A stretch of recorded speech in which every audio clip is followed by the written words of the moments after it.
হেন বিষয় হইতে কৃষ্ণ উদ্ধারিলেন তোমা, কহনে না যায় কৃষ্ণ কৃপার মহিমা। রঘুনাথের ক্ষীণতা মালিন্য দেখিয়া, স্বরূপেরে কহে কৃপা আদ্র চিত্ত হইয়া। কলিযুগ পাবন অবতার পরম করুণাময় শ্রী গৌরাঙ্গ সুন্দরের পরম অন্তরঙ্গ প্রিয় পার্ষদ বর্জ পূজ্যপাদ শ্রীকৃষ্ণদাস কবিরাজ গোস্বামী মহাশয়, তাহার শ্রী শ্রী চৈতন্য চরিতামৃত নামক শ্রী গ্রন্থের অন্তর্লীলার ষষ্ঠ পরিচ্ছেদে রঘুনাথ দাস গোস্বামী পাদের নীলাচলে আগমন এবং শ্রীমন মহাপ্রভুর শ্রীচরণ প্রাপ্তি বিষয়ে বর্ণনা করিতেছেন। রঘুনাথ মহাপ্রভুর চরণ সান্নিধ্যে এসে পৌঁছে গেছেন মহাপ্রভুর কৃপাতে।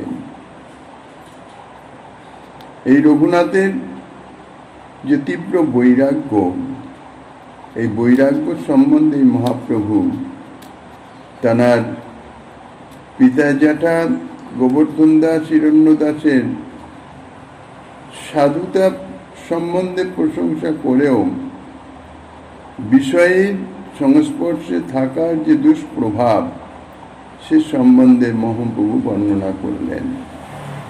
বর্ণনা করে তারপরে রঘুনাথকে উদ্দেশ্য করে বলছেন, এই যে বিষয় সম্পত্তি,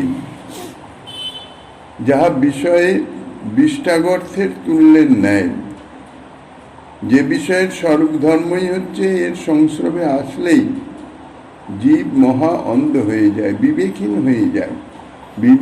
হয়ে যায় অর্থাৎ দেহেন্দ্রিয়াদির ভোগ সুখের প্রতি আকর্ষিত হয়ে যায়, এমনভাবে আকর্ষিত হয়ে যায় যে তার যে প্রকৃত উদ্দেশ্য কি ভগবত ভজন সে সম্বন্ধে বিস্মৃত হয়ে যায়।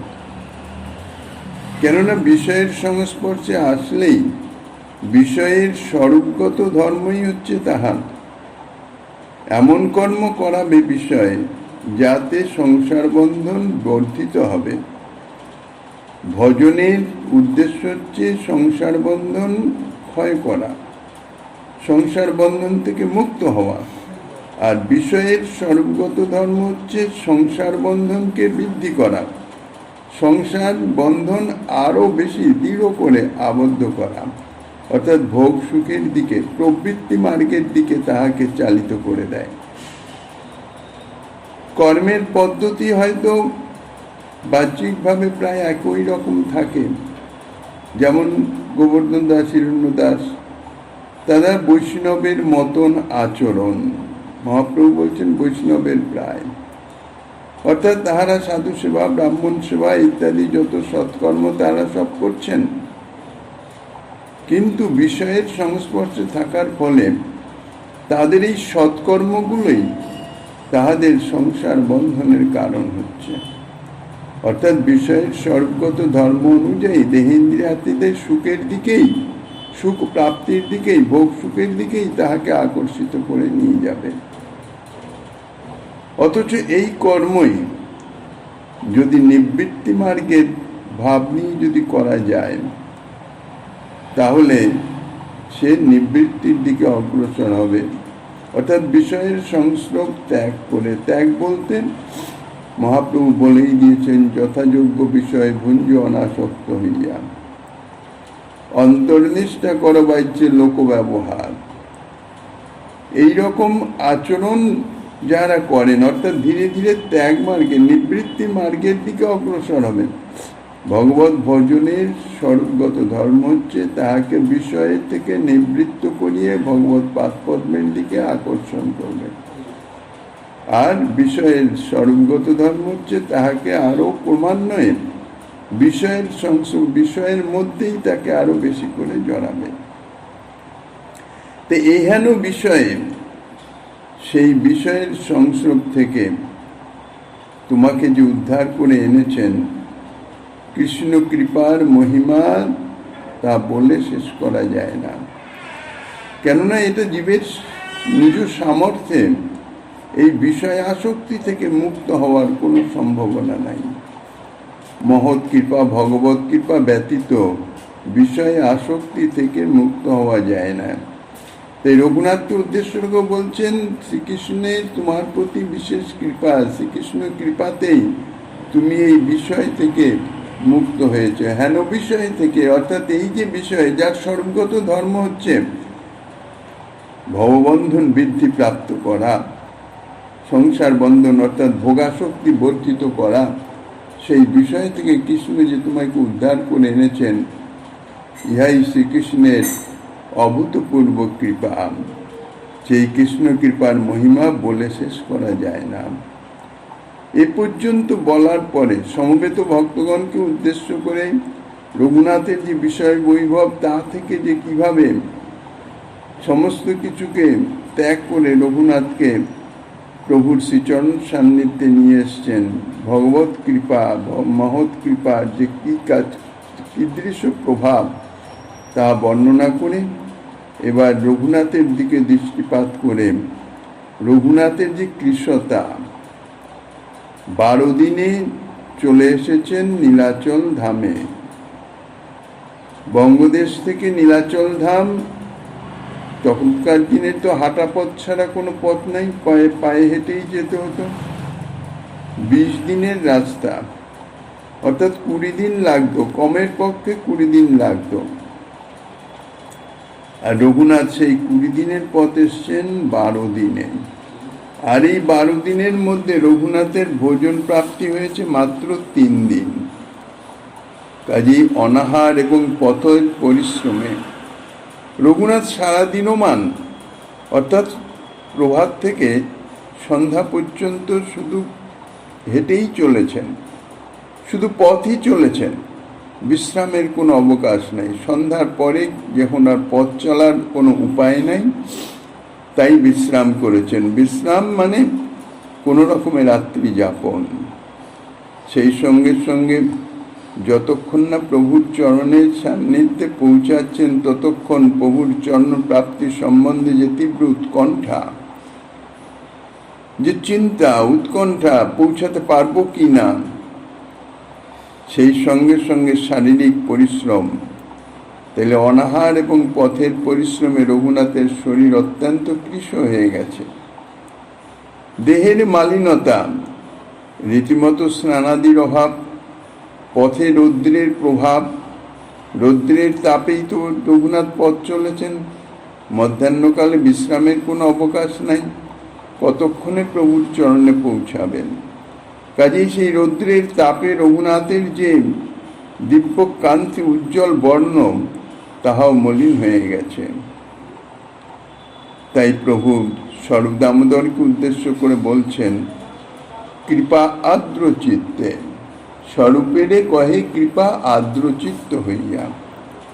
রঘুনাথের প্রতি কৃপাবশত চিত্ত দ্রবীভূত হয়ে গেছেন মহাপ্রভু।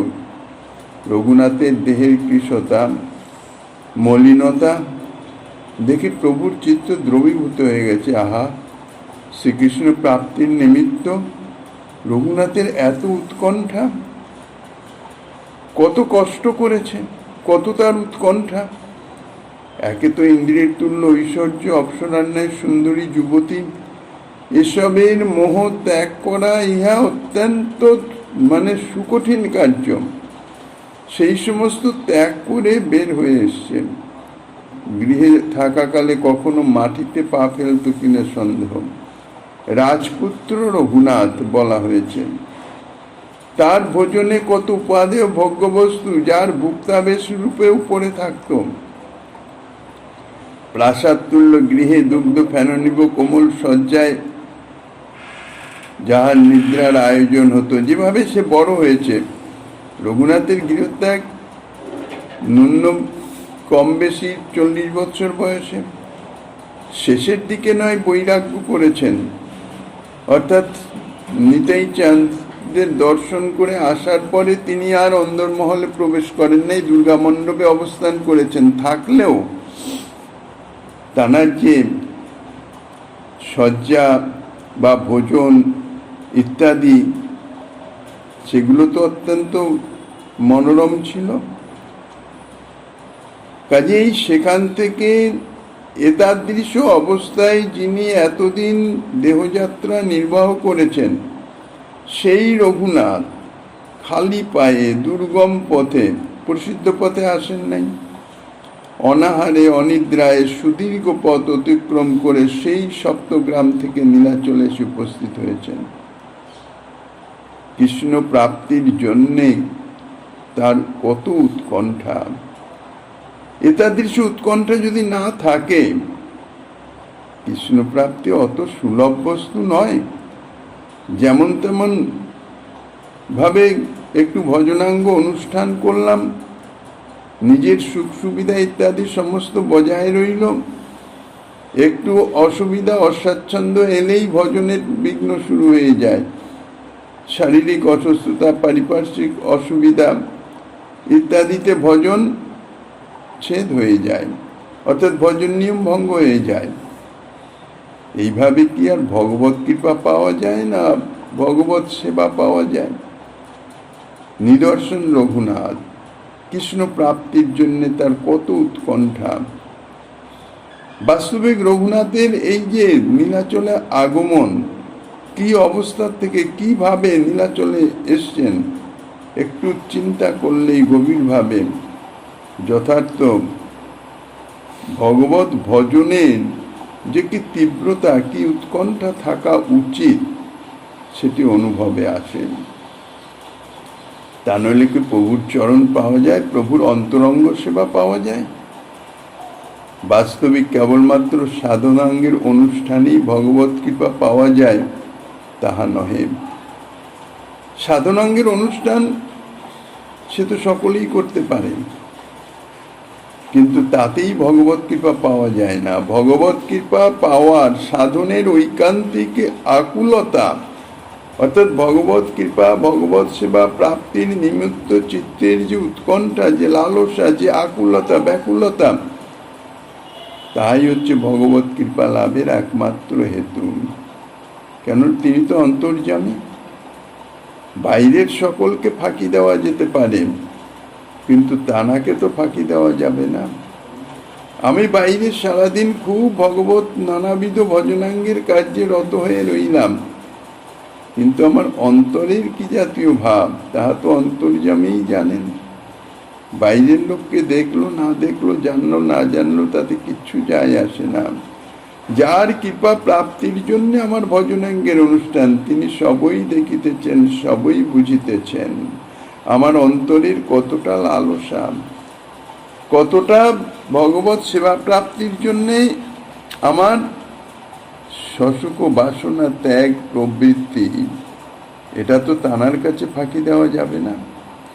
এই যে ঐকান্তিক আকুলতা, এই আকুলতাটা বাইরে দেখাবার বিষয় নয়, কেননা এটা তো মনোধর্ম, এটা অন্তরের ধর্ম। অন্তরের আকুলতা একমাত্র অন্তর্যামী জানতে পারেন।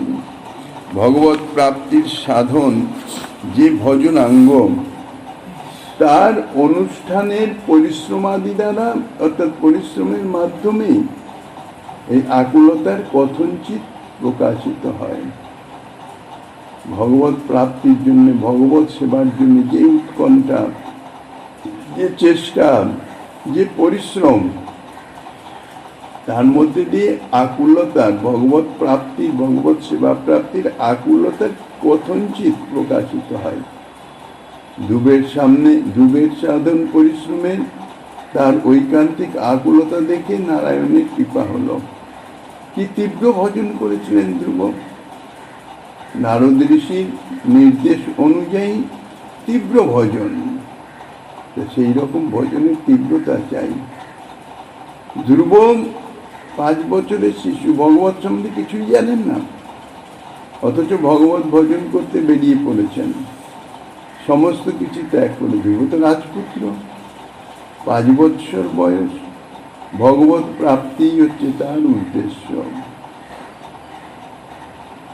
বেরিয়ে পড়েছেন কিভাবে ভগবত ভজন করতে হবে, সাধন করতে হবে, সে সম্বন্ধে কোনো রকম ধারণা নাই, কিছু নাই, অথচ ভগবত প্রাপ্তির উদ্দেশ্যে বেরিয়ে পড়েছেন। এই যে আকুলতা, হৃদয়ের আকুলতা, সমস্ত সাংসারিক সুখভোগ, মায়ের স্নেহের কোল, সমস্ত কিছু ত্যাগ করে যে বেরিয়ে পড়েছেন, তা দেখেই তো নারায়ণের কৃপা হলো। তিনি নারদকে ধ্রুবের নিকট পাঠিয়ে দিলেন।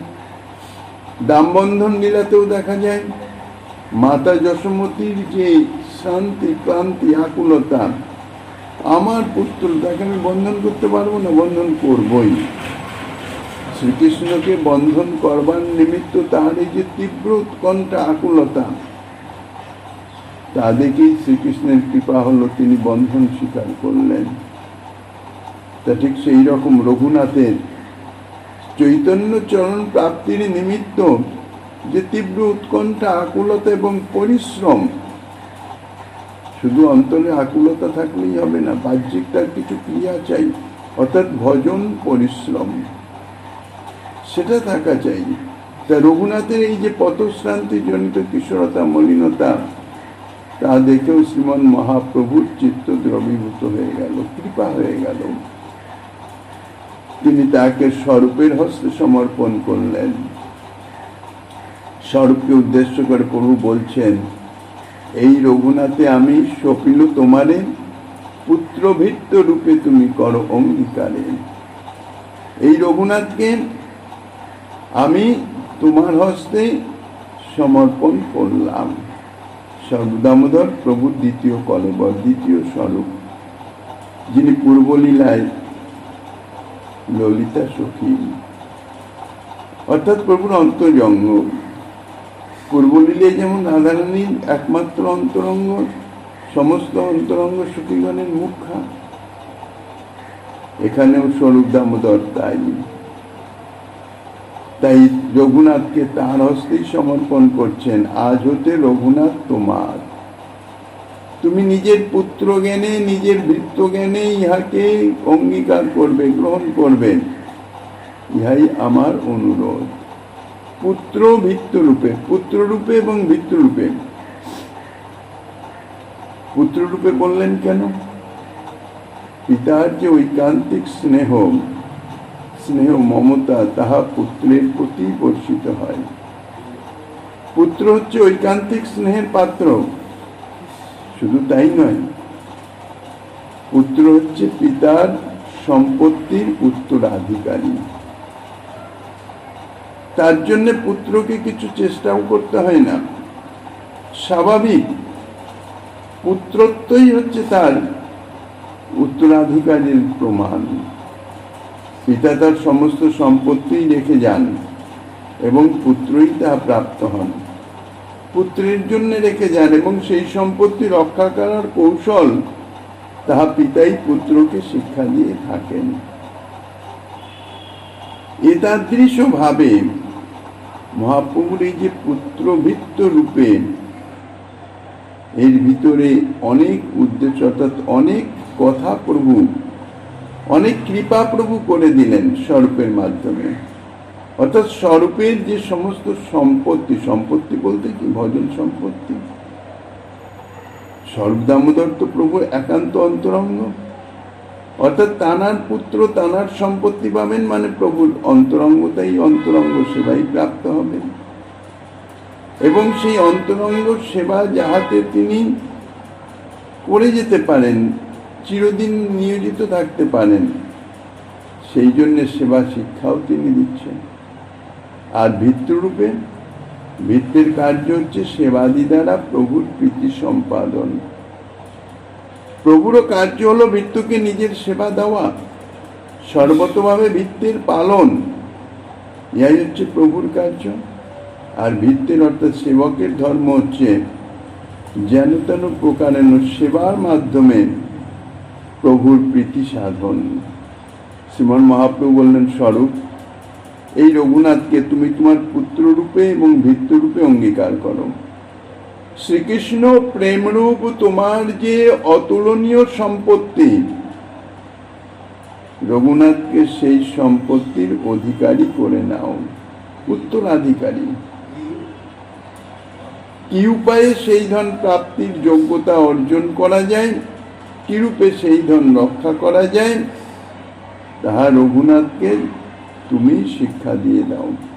পিতা যেমন পুত্রকে যোগ্য বানায়, পিতার যে ধন সম্পত্তি ইত্যাদি তাহা রক্ষা করবার কি কৌশলে তাহা রক্ষা করা যায়, কিভাবে সেই ধন আরো বর্ধিত করা যায়, সেই সমস্ত শিক্ষা দেন। ঠিক সেই রকম ভাবে স্বরূপ দামোদরের কৃষ্ণ প্রেম রূপ সম্পত্তি, সেই সম্পত্তির উত্তরাধিকারী। আর রঘুনাথকে তুমি তোমার সেবা করতে দাও, অর্থাৎ ভঙ্গিতে রঘুনাথকেও বলছেন তুমি স্বরূপের সেবা করিও। মৃত্যুরূপে তোমাকে স্বরূপের নিকটে আমি সমর্পণ করলাম, তার মানে মৃত্যুর যা স্বরূপগত ধর্ম তাহাও তুমি পালন করিও। স্বরূপ তুমি রঘুনাথকে সর্বতভাবে পালন করিও, এর যেন কোনো রকম কোনো দিক দিয়ে কোনো রকম অসুবিধা না হয়। অর্থাৎ তাহার ভজনের যাহা কিছু বা দেহযাত্রা নির্বাহ যাহা কিছু সমস্ত কিছু সর্বদিকেই তুমি লক্ষ্য রেখে একে পালন করবে। কিরূপে রঘুনাথের চিত্তে ভক্তি পুষ্টি লাভ করে তাহাই হচ্ছে মুখ্য পালন। পালন বলতে শুধু দেহের পালন নয়, দেহের পালন তো স্বাভাবিকভাবেই হবে, ভজন সম্পত্তি রক্ষা এবং বর্ধন, ইয়াই হচ্ছে যথার্থ পালন। ভক্তির পালন, ভক্তির পালন কি করে এর অন্তরের ভক্তির আরো উৎকর্ষতা বৃদ্ধি পাবে, কি করে রঘুনাথের চিত্তে ভক্তি পুষ্টি লাভ করবে এবং বর্ধিত হতে থাকবে, কিরূপে সেই ভক্তি সেই সঙ্গে সঙ্গে রক্ষিত হবে, যাহাতে ভক্তি নষ্ট না হয়ে যায়। ভক্তি ধন অর্জন করার থেকে রক্ষা করাটা আরো বেশি কঠিন। কাজেই অর্জিত ভক্তিধন যাহাতে সদা সর্বদা সর্বতভাবে রক্ষিত হয়, তার প্রতি সতর্ক দৃষ্টি রাখাই হচ্ছে বাস্তবিক পালন। প্রভুর এই সমস্ত উক্তিতে রঘুনাথের প্রতি প্রভুর যে অপরিসীম করুণা তাহাই সূচিত হচ্ছে। তারপর বলছেন, তিন রঘুনাথ নাম হয় আমার গণে, স্বরূপের রঘুনাথ আজি হইতে ইহার নামে। মহাপ্রভুর অন্তরঙ্গ পার্শ্বদগণের মধ্যে রঘুনাথ নামে তিনজন গৌর পার্শ্বদ, গৌর ভক্ত। তপন মিশ্রের পুত্র এক রঘুনাথ, বারাণসীতে যার অবস্থান।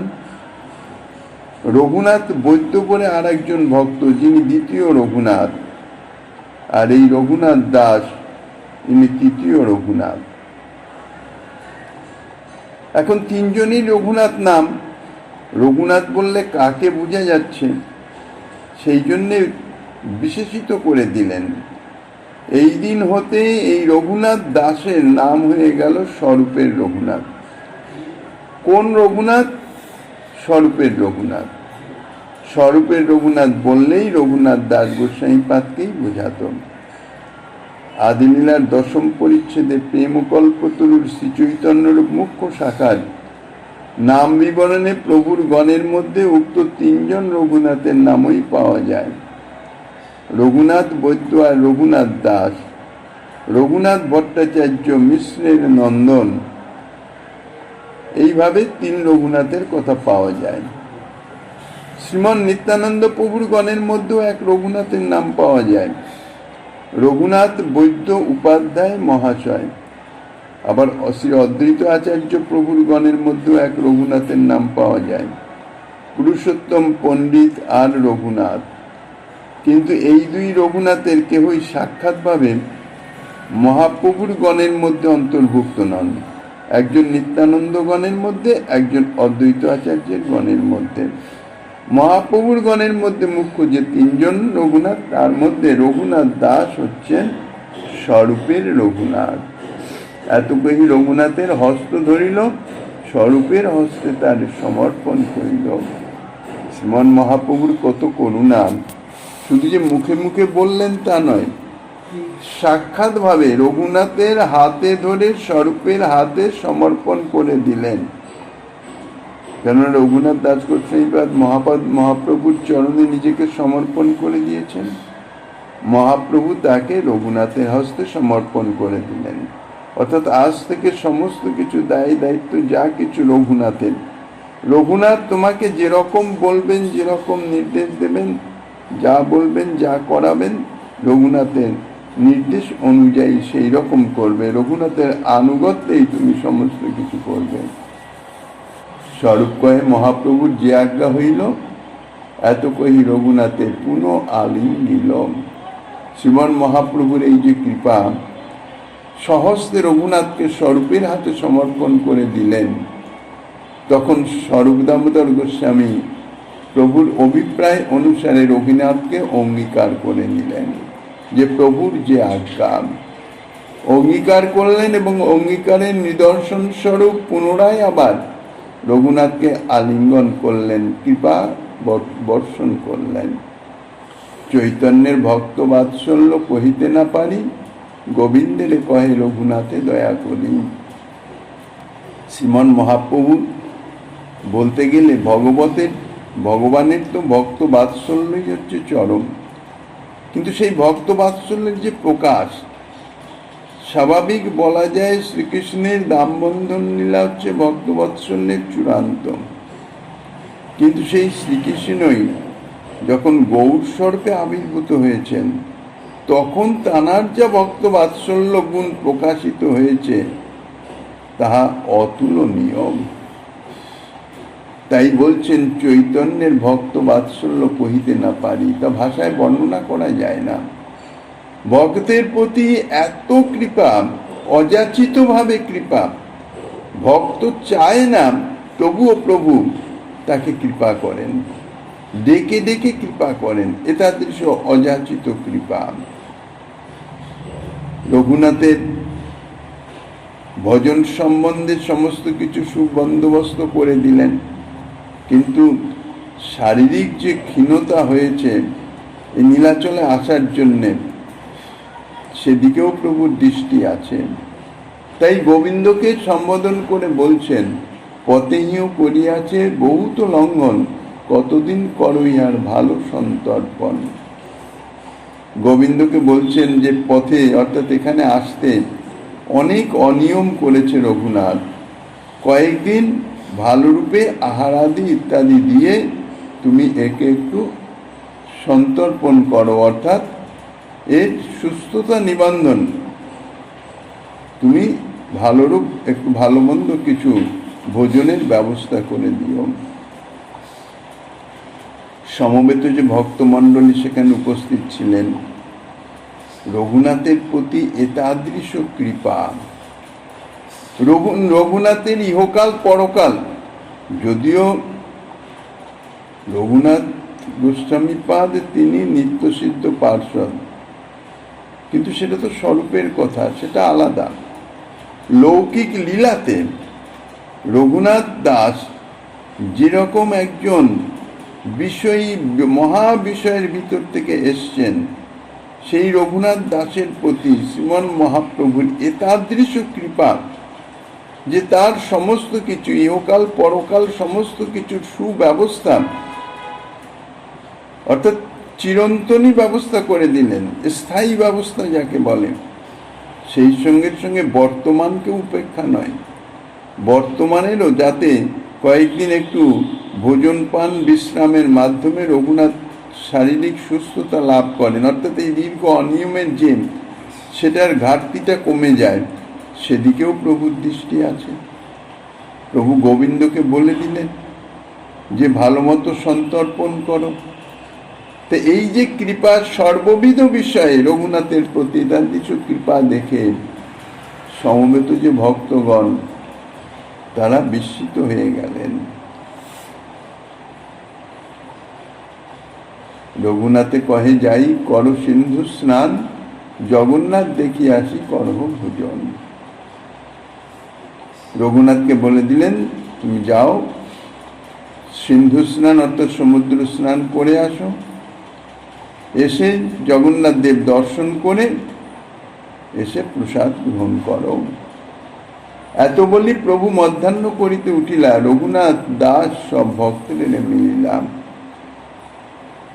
এরকম ব্যবস্থা করে রঘুনাথকে কৃপাদেশ দিয়ে মহাপ্রভু মধ্যাহ্নকীর্ত করতে উঠে গেলেন। আর রঘুনাথ উপস্থিত সমস্ত ভক্তবৃন্দকে প্রণাম ইত্যাদি সমস্ত কিছু সমাধান করে রঘুনাথ সিন্ধু স্নানের উদ্দেশ্যে গমন করলেন। রঘুনাথে প্রভুর কৃপা দেখি ভক্তগণ বিস্মিত হইয়া করে তার ভাগ্য প্রশংসন। এত কৃপা রঘুনাথের প্রতি স্বাভাবিক কথা, কেননা ভক্তগণের প্রভুর কৃপা প্রাপ্তিটাই হচ্ছে লক্ষ্য। আর কৃপা তো বলে কয়ে পাওয়া যায় না। কৃপা হচ্ছে নিজের আচরণের মাধ্যমে সেব্যের প্রসন্নতা। সেব্য তো বলবেন না কিছু, কিন্তু আচরণের মাধ্যমে রঘুনাথের যে তীব্র উৎকণ্ঠা, তীব্র আচরণ যা প্রভুকে প্রসন্ন করেছেন, অতি প্রসন্ন করে দিয়েছেন, স্বতঃস্ফূর্তভাবে কৃপা বর্ষিত হতে থাকে। কৃপাকে চেয়ে পাওয়া যায় না। তো রঘুনাথের প্রতি প্রভুর যে স্বতঃস্ফূর্ত কৃপা, যা দেখে ভক্তগণ অত্যন্ত বিস্মিত শুধু হলেন তা নয়, রঘুনাথের সৌভাগ্যের প্রশংসা করতে লাগলেন। রঘুনাথ সমুদ্রে যাই স্নান করিলাম, জগন্নাথ দেখি পুনঃ গোবিন্দ পাশ আইলাম।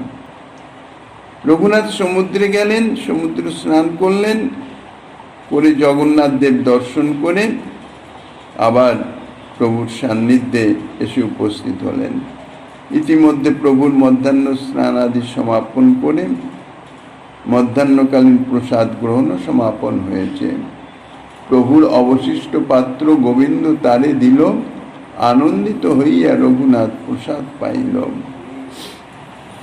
গোবিন্দ রঘুনাথকে 5 দিন মাত্র প্রসাদ দিয়েছিলেন, অর্থাৎ প্রভুর যে ভুক্তাবশেষ, অর্থাৎ প্রভু যা প্রসাদ গ্রহণ করেন তার অবশেষ যা থাকে রঘুনাথকে সেই প্রসাদই দেন। কেন? প্রভুর অধরামৃত, সাক্ষাৎ অধরামৃত। রঘুনাথ পরম আনন্দে প্রসাদ পেতে লাগলেন। এই মতো রহেতীয় স্বরূপ চরণে গোবিন্দ প্রসাদ তারে দিল 5 দিনে। এইভাবে রঘুনাথকে নিত্য প্রসাদ দিচ্ছেন গোবিন্দ। দিতে দিতে মাত্র 5 দিন দিয়েছিলেন, অর্থাৎ নীলাচলে উপস্থিত হওয়ার পর প্রথম 5 দিন রঘুনাথ গোবিন্দের নিকট প্রসাদ পাওয়ার নিমিত্ত গেছেন। গোবিন্দ তাকে প্রসাদ দিয়েছেন। 5 দিনের পর তিনি ইচ্ছা করেই আর গোবিন্দের নিকটে যেতেন না। 8 দিন হইতে পুষ্প অঞ্জলি দেখিয়া সিংহদ্বারে খাড়া রহে ভিক্ষার লাগিয়া। 8 দিন অর্থাৎ এই 5 দিনের পরে 6ষ্ঠ দিনের দিন রঘুনাথ দাস নিত্যসিদ্ধ ভগবত পরিকর, তার সাধনের বা সাধনের অনুকূল বৈরাগ্যের যথার্থ কোনো প্রয়োজনই ছিল না। কেননা সাধন কারা করবেন? সাধন হচ্ছে যারা মায়াবদ্ধ জীব, তাদের হচ্ছে সাধন। আর যারা সিদ্ধ পার্শ্বদ, যারা বা সাধন করতে করতে যারা সিদ্ধ হয়ে গেছেন, সিদ্ধ ভক্তের সাধনের অপেক্ষা থাকে না। তবুও তিনি সাধন করেন। কেন করেন? সাধক জীবের শিক্ষার উদ্দেশ্যে, তার নিজের জন্যে নয়। নিজের আর সাধনের অপেক্ষা নেই। সাধনের উদ্দেশ্য সিদ্ধিলাভ। সিদ্ধিলাভ যদি হয়ে যায় তখন তো আর সাধনের অপেক্ষা নেই। তবুও সাধন করেন, কেননা সাধক জীবের শিক্ষার নিমিত্ত। আর যারা নিত্য পরিকর, তাদের তো সাধনের কোনো প্রয়োজনই নেই, কোনো অপেক্ষাই নেই। তারা তো নিত্য সেবাতেই রত। তথাপি এই মায়াবদ্ধ জীবের নিমিত্ত ভজনের আদর্শ স্থাপন করবার উদ্দেশ্যে প্রভু রঘুনাথের মধ্যে সাধারণ জীবভাব প্রকট করেছেন। লৌকিক লীলায় লোকবৎ ভাব।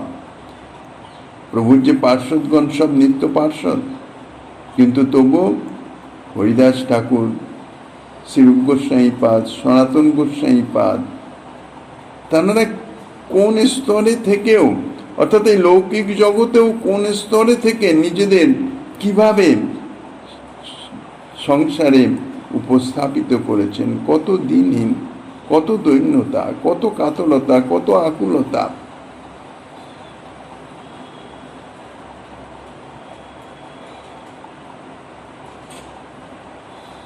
গোস্বামীগণ, আচার্যগণ তারা নিজেরা আচরণ করে দেখিয়ে গেছেন। সিদ্ধ জগন্নাথ দাস বাবাজি, যিনি শেষ জীবনে নবদ্বীপে অবস্থান করেছেন, নবদ্বীপের পুরানো ভজন কুটির, গঙ্গার তীরে, এখন যেটি ছাড়া গঙ্গা, সেই ছাড়া গঙ্গার তীরে সেখানে অবস্থান করতেন। 100-র উপরে তাঁর বয়স, 100 কত বৎসর জানি। চোখের চামড়া এমনভাবে ঝুলে গেছে যে চামড়া, অর্থাৎ গুরুকে তুলে না ধরলে তিনি দেখতে পারেন না। আর তিনি হাঁটাচলাও করতে পারতেন না। তাঁর যে সেবক বিহারী দাস, একটা ঝুড়ির মধ্যে তিনি বসতেন, তাঁকে ঝুড়ি শুদ্ধ মস্তকে করে এদিক সেদিক যাতায়াতের জন্য নিয়ে যেতেন। বৃন্দাবন থেকে সেইভাবেই নবদ্বীপে নিয়ে গিয়েছিলেন। জীবনের শেষ দিন পর্যন্ত তিনি বিগ্রহ সেবা করে গেছেন। সেবক বিহারী দাস চোখের ভুরু তুলে ধরতেন, তিনি প্রভুর চরণে তুলসী চন্দন অর্পণ করতেন। এই যে ভক্তি অঙ্গ, অর্চনাঙ্গ অঙ্গ, এই অবস্থাতেও তিনি করেছেন জীব শিক্ষার নিমিত্ত, ভজনের আদর্শ স্থাপনের জন্য। যে আমাদের গোস্বামীগণ প্রত্যেকেই বিগ্রহ সেবাকে প্রতিষ্ঠা করে গেছেন। মহাপ্রভু রূপ সনাতন গোস্বামী প্রসাদকে বলেও দিয়েছেন বিগ্রহ সেবা প্রকটন। সেই সমস্ত নিজেরা আচরণ করে দেখিয়ে দিয়েছেন, শিক্ষা দিয়ে গেছেন। উদ্দেশ্য আর কিছু না, নিজেদের জন্য নয়, মায়াবদ্ধ জীবের নিমিত্ত ভজনের আদর্শ স্থাপন করবার উদ্দেশ্যেই এই সমস্ত সিদ্ধ, নিত্যসিদ্ধ পারিকর বা সাধন সিদ্ধ পরিকরদের মধ্যে এই দৈন্যতা, সাধারণ জীবভাব তাহা প্রকটিত হয়। সংসারী জীবের মধ্যে যিনি ভজনে যত উচ্চ অধিকারী, ভক্তৃত্ব দৈন্যতা তাকে ততই বেশি অযোগ্য, বেশি অধম বলে অনুভব করায়। ইহা হচ্ছে শ্রীমন মহাপ্রভুর বিশেষ প্রেরণা। আর ইহাই হচ্ছে যথার্থ ভক্তির লক্ষণ। নিজেকে তত বেশি অযোগ্য, তত বেশি অধম মনে করা, এটা অনুভব করা। এটা কোনো বলপূর্বক কিছু বলার কথা না, বাণীতে প্রকাশ নয়। নিজের অন্তরে যাহা অনুভব হবে, সেই অনুভব অনুযায়ী তাহা আচরণেও প্রকাশিত হয়।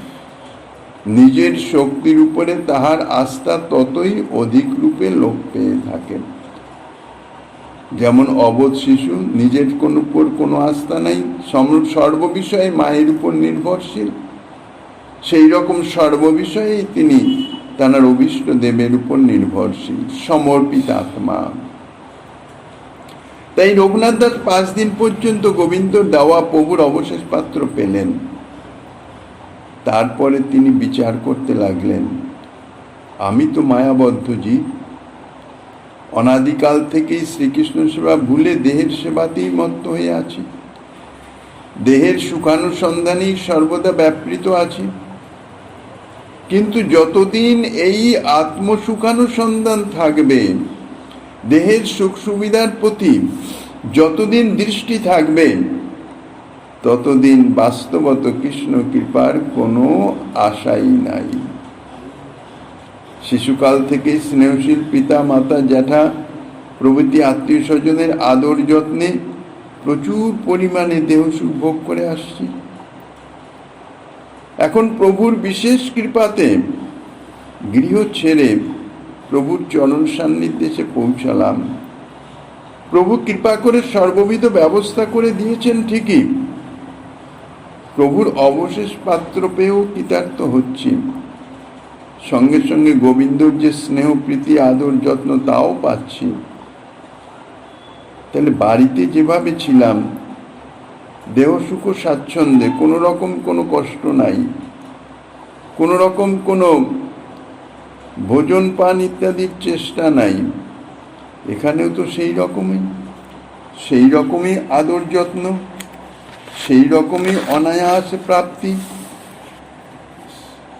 কিন্তু এইভাবে আদর যত্ন অনায়াসলব্ধ আহার্য পেতে থাকলে আমার যে চিরকালের অভ্যস্ত আত্মসুখ স্পৃহা, সসুখ ভোগ বাসনা, যা প্রভুর কৃপাতে একটু ভাটা পড়েছে, অর্থাৎ সসুখ ভোগ বাসনার দিকে দৃষ্টি না রেখে প্রভুর চরণ সান্নিধ্যে আসার জন্য যে উৎকণ্ঠা জন্মেছে, যতদিন প্রভুর চরণ প্রাপ্তি হয় নাই, অভাববোধ, সেই অভাববোধের নেই তো প্রাপ্তির উৎকণ্ঠা হয়। তা আমার সেটা হয়েছে, এখন প্রভুর চরণ প্রাপ্তি হয়ে গেছে, প্রভুর চরণ সান্নিধ্যে এসে গেছি। এখনো যদি আমি সেই দেহ সুখ স্বাচ্ছন্দ্য ইত্যাদি সব সেই রকমই বজায় থাকে, তাহলে প্রভুর কৃপা সসুখ ভোগ বাসনায় যেটাতে একটু ভাটা পড়েছে, সেটি তো আবার বৃদ্ধি পেয়ে যাবে, সেই আত্মসুখ স্পৃহায় আবার জোয়ার এসে যাবে। কেননা বিষয়ের সঙ্গে ইন্দ্রিয়ের সম্বন্ধ হলেই ভোগ সুখ বাসনা বর্ধিত হতে থাকে। এই জোয়ারের মুখে, অর্থাৎ যখন এই ভিতরের ভোগ সুখ বাসনা বর্ধিত হতে থাকে, অর্থাৎ ভোগ সুখ চরিতার্থের দিকে অভিমুখী হয়ে যায়, তখন কিন্তু তাকে ঠেকানো অত্যন্ত কঠিন। কেননা নদীতে যখন জোয়ার আসে, সে জোয়ারের জল কি ঠেকানো যায়? যদি কোনো বন্ধন দেওয়া হয়, বাঁধ মতো ইত্যাদি দেওয়া হয়, সে বাঁধ উপচে প্রয়োজন হলে বাঁধকে ভেঙে সে বেরিয়ে যায়। সমুদ্রে যখন বিশেষ জোয়ার আসে, সেই জোয়ারে সমুদ্রের সঙ্গে সন্নিহিত যে সমস্ত নদ নদী খাল বিল ইত্যাদি, সে সমস্ত পরিপূর্ণ করে দুকুল ভাসিয়ে দিয়ে মাইলের পর মাইল জল চলে যায়। ঠিক সেই রকম ভাটার সময় সেটি বোঝা যায় না। সমস্ত যে সমুদ্রের সংযোগ, যে সমস্ত নদীগুলি সমস্ত ক্ষীণ স্রোত বইতে থাকে, জল বহু নিচে নেমে যায়। কাজেই প্রভুর কৃপাতে এখন আত্মসুখ স্পৃহার ভাটা চলছে, কিন্তু যদি আমি স্বচ্ছন্দে বিষয় ভোগ করতে থাকি, তাহলে তো তাতে জোয়ার এসে যাবে, আর জোয়ার একবার আসলে সেটি ঠেকাবার সামর্থ্য তো আমার হবে না। এখন যে কৃষ্ণ ভক্তি লাভের নিমিত্ত একটু ক্ষীণ আশা, ক্ষীণ চেষ্টা আমার জন্মেছে, যদি বিষয়ে সুখ আত্মসুখ স্পৃহার জোয়ার একবার এসে যায়, সেটি আর রক্ষা করা যাবে না, বহু দূরে তা ভেসে চলে যাবে। সুতরাং আমাকে এখন থেকেই সাবধান হতে হবে। গোবিন্দের এই যে আদর যত্ন থেকে আমাকে দূরে সরে থাকতে হবে। অনায়াসলব্ধ মহাপ্রসাদের অপেক্ষা আর এখানে থাকলে আমার চলবে না। কেননা দেহযাত্রা নির্বাহের জন্য ভোজনটাই একমাত্র প্রয়োজন। সেই ভোজন যদি নিশ্চিন্তে হয়ে যায়, তাহলে বলতে গেলে অনেকাংশ চিন্তা ভাবনা ইত্যাদি চেষ্টা ইত্যাদি কমে যায়। এইসব নিজে মনে মনে ভেবেই নিজের ভজন সম্পত্তি রক্ষা করবার জন্যে, বা ত্যাগ বৈরাগ্য ব্যক্তি যেটুকু ত্যাগ ভাব মনে জেগেছে সেটাকে রক্ষা করবার জন্যে রঘুনাথ আর অনায়াসলব্ধ প্রসাদ প্রাপ্তি সেটি বন্ধ করে দিলেন, অন্য উপায় অবলম্বন করলেন। ষষ্ঠ দিন থেকে পঞ্চম 5 দিন পর্যন্ত প্রভুর কৃপাদেশ অনুসারে গোবিন্দের নিকটে গিয়ে প্রসাদ পেয়েছেন। ষষ্ঠ দিন থেকে আর যান না, সমস্ত দিন নিজে ভজন করতেন আর শ্রী জগন্নাথ দেব দর্শন করতেন। দিনের মধ্যে আর খাওয়া দাওয়ার কোনো রকমই চেষ্টা করতেন না। অধিক রাত্রিতে যখন জগন্নাথ দেবের শয়ন হয়ে যেত, তখন আর দর্শনের সুযোগ নেই, এই জন্য মন্দির থেকে বেরিয়ে আসতেন। এসে সিংহদ্বারে, মন্দিরের সিংহদ্বারে দাঁড়িয়ে থাকতেন।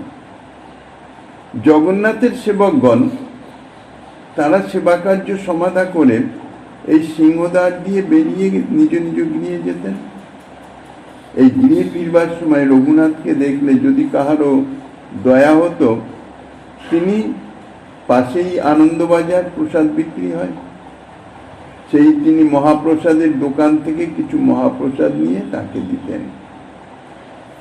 কোনো স্থায়ী বন্দোবস্ত নয়, সম্পূর্ণ অনির্দিষ্ট, অযাচক ব্যক্তি দাঁড়িয়ে আছেন, কেউ কৃপা করে দয়া করে কিছু দিলেন তো পেলেন, কিছুক্ষণ দাঁড়ানোর পরে যদি কিছু কেউ না দিল, অর্থাৎ কিছু যদি না পান, নিজ গৃহে এসে শয়ন করে যেতেন।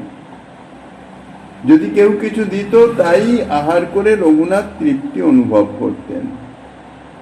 20 লক্ষ টাকা আয়ের সপ্তগ্রাম মুলুকের একমাত্র অধিকারী রঘুনাথ দাস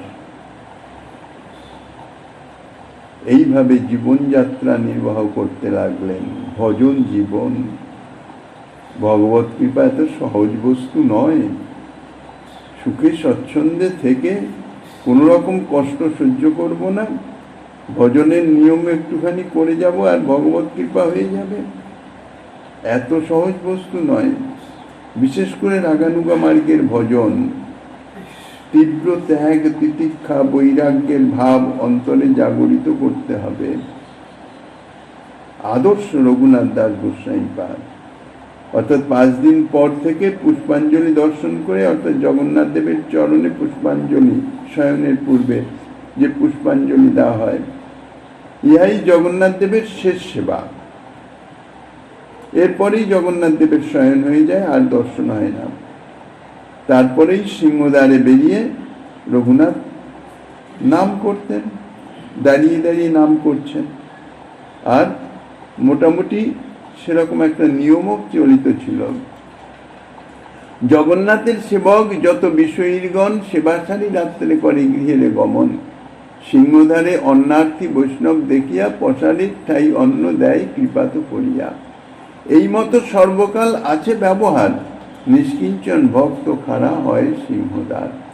অর্থাৎ পূর্বাপর এটা একটা প্রচলিত প্রথা আছে যে যারা বৈষ্ণব ভজনশীল তাঁরা এই সমস্ত দিন ভজনে থাকেন, নিষ্কিঞ্চন ভক্ত, তারা এই জগন্নাথ দেবের শয়নের পরে সিংহদ্বারে দাঁড়িয়ে থাকেন। সারাদিন করে বৈষ্ণব নাম সংকীর্তন, স্বচ্ছন্দে করেন জগন্নাথ দর্শন। কেহ ছত্রে মাগি খায়, যে বা কিছু পায়, কেহ রাত্রে ভিক্ষা লাগি সিংহদ্বারে রয়। মহাপ্রভুর ভক্তগণের বৈরাগ্য প্রধান, যাহা দেখি প্রীত হয় গৌর ভগবান। ইহাই হচ্ছে নিয়ম।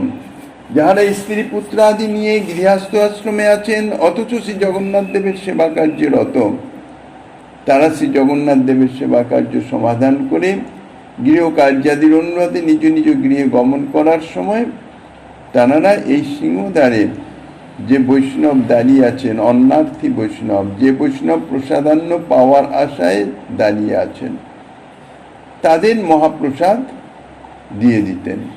এরকম নিয়ম বলছেন সর্বকাল, অর্থাৎ প্রাচীনকাল থেকে এই নিয়ম চলছে। শুধু রঘুনাথ দাসই যে ভিক্ষার্থী হয়ে সিংহদ্বারে দণ্ডায়মান থাকতেন তা নয়, অনেক নিষ্কিঞ্চন বৈষ্ণবী এইরূপ আচরণ করতেন।